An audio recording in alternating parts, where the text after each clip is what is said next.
नमस्कार मित्रों, जय हिंद। हूँ छुं डी चौधरी। फरी एक बार आप सर्वेનું સ્વાગત છે આપ સૌની સહિયારી યુટ્યુબ ચેનલ ડીઆર ગુજરાતીમાં। તો મિત્રો આ વિડીયોમાં ખાસ વાત કરીશું કે કાયમી શિક્ષકોની ભરતીની જાહેરાત આવી છે અને જેમાં માત્ર ને માત્ર પીટીસી અને બીએડ આધારિત આ શિક્ષકોની ભરતી છે। સાથે સાથે અન્ય બિન શૈક્ષણિક સ્ટાફની પણ મોટી ભરતી આવી છે અને આ નવી સરકારી શાળા છે જેમાં અત્યારે ધોરણ 6 અને 7 દરેક વિષયની બે ખાલી જગ્યાઓ આવવાની છે અને આગામી સમયમાં આ શાળા ધોરણ 12 સુધી થવાની છે।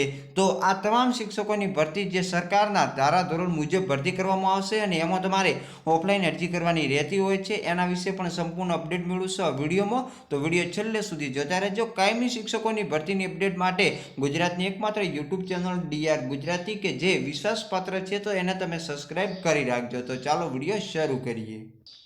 તો મિત્રો વાત કરવામાં આવે તો ગુજરાત રાજ્ય સરકારની માન્યતા પ્રાપ્ત આવનાર વર્ષોમાં ધોરણ 6 થી ક્રમશ ધોરણ 12 સુધીની રેસિડેન્શિયલ સ્કૂલ માટે શિક્ષકો તથા સ્ટાફ જોઈએ છે, જેમાં ધોરણ 6 અને 7 અત્યારે ચાલુ થયા છે, આવનારા વર્ષોમાં ધોરણ 12 સુધી થવાની છે, જેમાં તમામ વિષયની ખાલી જગ્યાઓ છે, જેમાં ખાસ ગણિત વિજ્ઞાનની બે ખાલી જગ્યાઓ છે, જેમાં બીએસસી બીએડ અથવા તો પીટીસી કરેલ હોવું જોઈએ।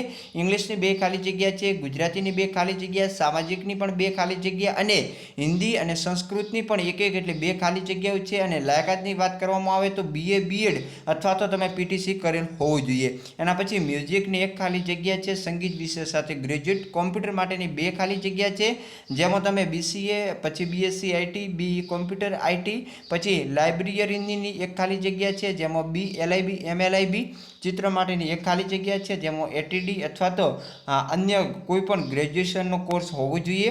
એના પછી પીટીની એક ખાલી જગ્યા છે, જેમાં બીપીએડ લાયકાત છે। પછી જે સ્ટ્રક્ચર એટલે સ્કિલ વર્ક માટેની એક ખાલી જગ્યા છે, જેમાં ડિપ્લોમા ઇન એન્જિનિયરિંગ કરેલું હોવું જોઈએ। પછી યોગા, ડાન્સ અને કરાટે માટેની એક એટલે 3 ખાલી જગ્યા છે અને અનુભવી ઉમેદવારને પ્રથમ પસંદગી પણ આપવામાં આવશે। સાથે સાથે આગળ વાત કરવામાં આવે તો ખૂબ જ એક અગત્યની જે નોંધ છે એ છે કે તમે કોઈ પણ વર્ષમાં ટેટ ને ટાટની પરીક્ષા પાસ કરેલ હોય તેમને પ્રાથમિક આપવામાં આવશે। કોમ્પ્યુટર અને ઇન્ટરનેટનું જ્ઞાન જરૂરી છે।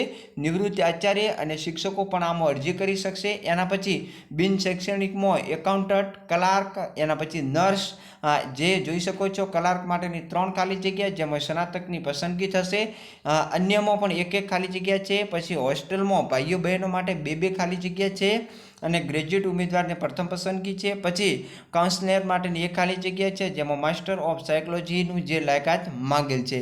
પછી ઉપરોક્ત લાયકાત અને અનુભવ ધરાવતા ઉમેદવારો 10 દિવસની અંદર ઉપરનું જે સરનામું છે, સરનામું હમણાં મિત્રો આપી દઈએ, ત્યાં તમારે અરજી કરવાની છે અને તમામ જે જરૂરી માર્કશીટ, પ્રમાણપત્ર, આધાર કાર્ડ, 2 ફોટા સાથે તમારે નીચેના સરનામે અરજી કરવી। ટેટ ટાટ ક્વોલિફાય ન હોય તેવા ઉમેદવારોને હંગામી ધોરણે નિમણૂક આપવામાં આવશે।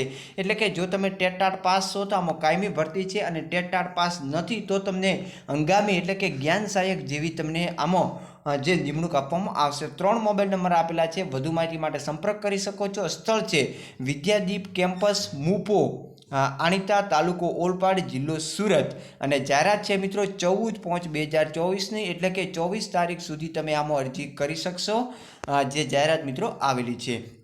તો જોઈ શકો છો વિદ્યાદીપ ચેરિટેબલ ટ્રસ્ટ સંચાલિત જ્ઞાન શક્તિ રેસિડેન્શિયલ સ્કૂલ ઓફ એક્સેલન્સ, આમાં મિત્રો શિક્ષકો અને સ્ટાફની કાયમી ભરતી આવી છે। તો જે પણ ઉમેદવારો લાયકાત ધરાવે છે એવા તમામ ઉમેદવારો આમાં અરજી કરી શકશે અને સરકારના ધારાધોરણ મુજબ તમને પગાર પણ મળવાપાત્ર થશે અને જો તમે નિવૃત્તિ લઈ લીધેલી હોય તો પણ અરજી કરી શકશો।